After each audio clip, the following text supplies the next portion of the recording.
Hello students, welcome back to our foundation. ये class ninth का sound chapter का part 6 है। इसमें हम लोग application of reflection of sound के बारे में स्टडी करेंगे। तो देखिए, फर्स्ट एप्लीकेशन है रिफ्लेक्शन ऑफ साउंड का मेगाफोन में। मेगाफोन एक कोन शेप्ड डिवाइस होता है जो साउंड को किसी एक पार्टिकुलर डायरेक्शन में डायरेक्ट करने के लिए यूज किया जाता है। A megaphone is a large cone shaped device for amplifying and directing the voice of a person who speak into it. मतलब ये देखिए, ये एक मेगाफोन है। एक कोन शेप्ड का स्ट्रक्चर होता है। ये साउंड को किसी एक पार्टिकुलर डायरेक्शन में डायरेक्ट करने के लिए यूज किया जाता है। जैसे ये आदमी मान लीजिए कि यहाँ से बोलना स्टार्ट किया, तो जिस तरफ ये ओपन रहेगा, जिस तरफ इसका डायरेक्शन रहेगा इस मेगाफोन का, साउंड मोस्टली उसी डायरेक्शन में आगे फॉरवर्ड होता है। इसका मतलब ये साउंड को एक पार्टिकुलर डायरेक्शन देने का काम करता है एंड ये साउंड को एम्पलीफाई भी करता है। ये इंपॉर्टेंट पॉइंट है। साउंड को एम्पलीफाई भी करता है। एम्पलीफाई करने का मतलब हुआ एम्पलीट्यूड इंक्रीज करवा देना। एंड जब एम्पलीट्यूड इंक्रीज करेगा तो लाउडनेस भी इंक्रीज करेगा। देखिए, ये जो मेगाफोन है ये मल्टीपल रिफ्लेक्शन ऑफ साउंड पे बेस्ड होता है। मल्टीपल रिफ्लेक्शन ऑफ साउंड के केस में क्या होता है कि ये मान लिया कि साउंड वेव है, जब इंटर किया इस ट्यूब में तो ये इसमें जा करके इस तरह से मल्टीपल टाइम्स रिफ्लेक्शन करता है। एंड जब ये मल्टीपल टाइम्स रिफ्लेक्शन करता है, इसके वजह से इसका एम्पलीट्यूड आपस में ऐड हो जाता है। एम्पलीट्यूड ऐड होते जाता है, इसके कारण एम्पलीट्यूड इंक्रीज कर जाता है। एंड जब एम्पलीट्यूड इंक्रीज करता है तो लाउडनेस भी इंक्रीज कर जाता है। देखिए, it is also known as loud hailer. इसको लाउड हेलर भी कहा जाता है क्योंकि ये आवाज़ को काफ़ी एम्पलीफाई कर देता है एंड साउंड का लाउडनेस काफ़ी बढ़ जाता है।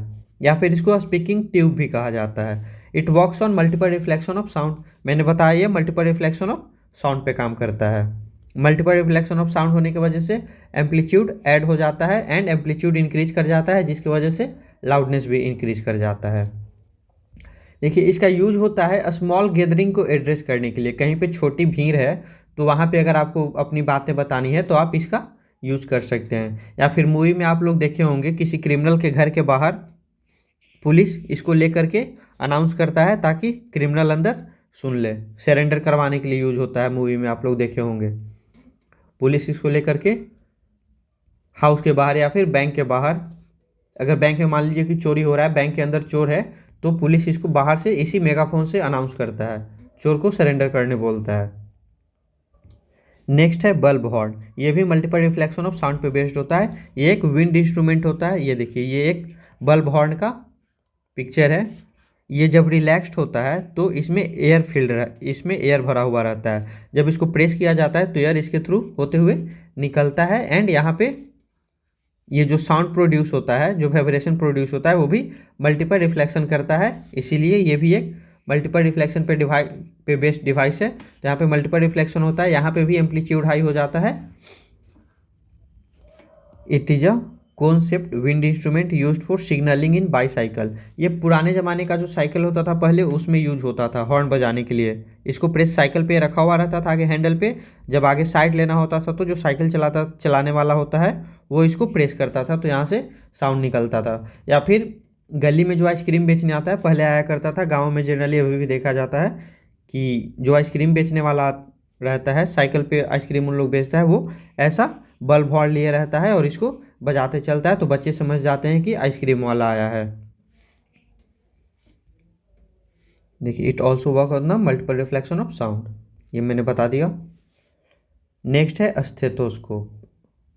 ये आप लोग देखे होंगे, हिंदी में इसको आला कहा जाता है। डॉक्टर के गले में हमेशा रहता है stethoscope. It is a medical instrument used by the doctor for listening to the sound produce within the human body, mainly in the heart and the lungs. देखिए, स्टेथोस्कोप का यूज किया जाता है बॉडी के अंदर जो sound produce होता है उसको सुनने के लिए।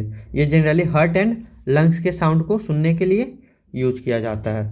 जब आप डॉक्टर के पास जाते होंगे तो इस तरह देखते होंगे डॉक्टर स्टेथोस्कोप को आपके चेस्ट पे यूज़ करता है।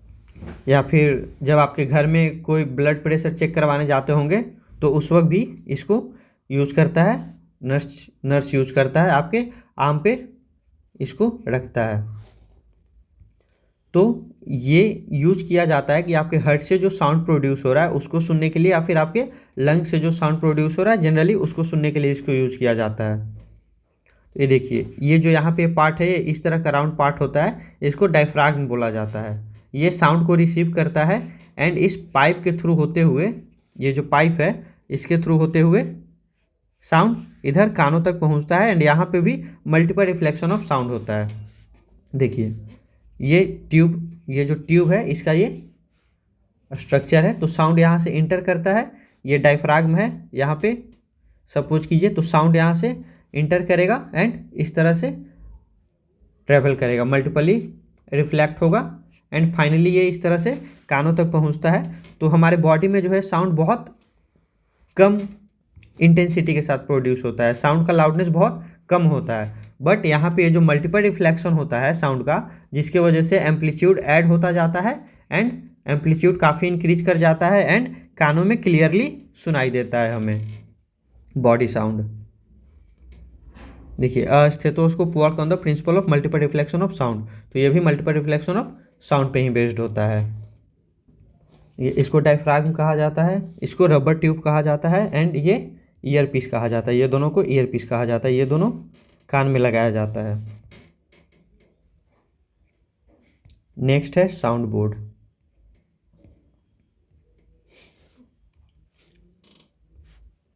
It is a concave board which is placed behind the speaker in a large hall or auditorium so that his speech can be heard easily even by the person sitting at a considerable distance। देखिए big hall में या conference hall में जो wall होता है, जो ceiling होता है या फ्लोर होता है, इवन जो बैठने के लिए सीट बना होता है, वो सारा साउंड एब्जॉर्बर का काम करता है। उस हॉल में जो आदमी बैठा रहता है, वो जो कपड़ा पहना रहता है, वो कपड़ा भी एक साउंड एब्जॉर्बर का काम करता है। एंड बड़े हॉल में, कॉन्फ्रेंस हॉल में ज़रूरत होती है कि साउंड हर डायरेक्शन में पहुंचे, ताकि हॉल कितना भी बड़ा हो उसमें कोई आदमी यहाँ से, मान लीजिए कि स्पीकर है यहाँ पे, तो आदमी अगर यहाँ से बोल रहा है तो जो पीछे बैठा हुआ है वो भी आवाज़ को आसानी से सुन सके।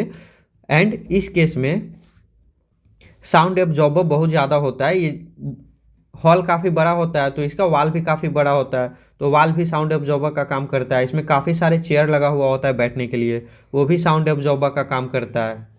इसका जो सीलिंग होता है वो भी साउंड एब्जॉर्बर का काम करता है। तो ऐसे केस में साउंड आसानी से सारे ऑडियंस तक पहुंच सके, इसके लिए हम लोग साउंड बोर्ड का यूज करते हैं। तो साउंड बोर्ड क्या करता है कि मल्टीपल रिफ्लेक्शन का यूज करके आवाज़ को हर डायरेक्शन तक पहुंचाता है, ताकि हर ऑडियंस आवाज़ को आसानी से सुन सके।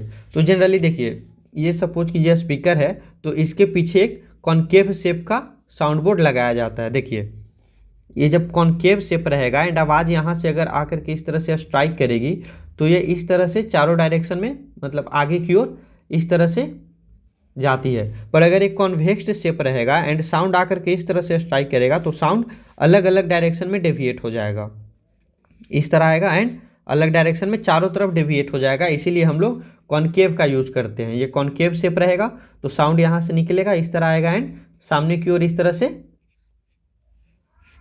तरह से रिफ्लेक्ट करेगा। इसीलिए हम लोग ये कॉनकेव शेप का यूज करते हैं।